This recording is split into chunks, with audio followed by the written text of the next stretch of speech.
Mori nga there's something yan.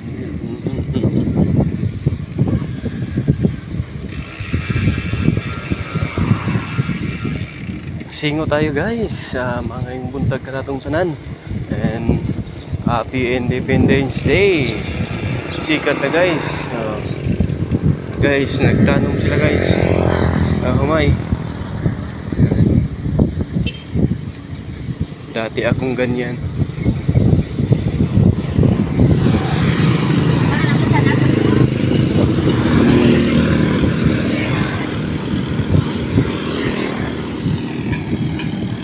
Sikat na tayo, padjak na tayo para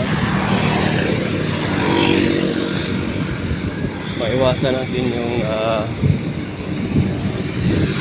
taas na blood pressure.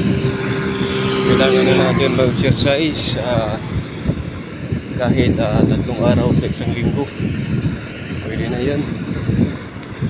Payos lang tayo sa taas na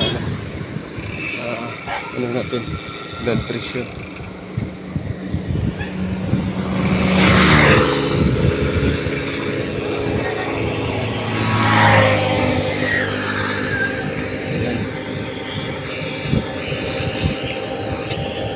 Kahit 3 kilometro lang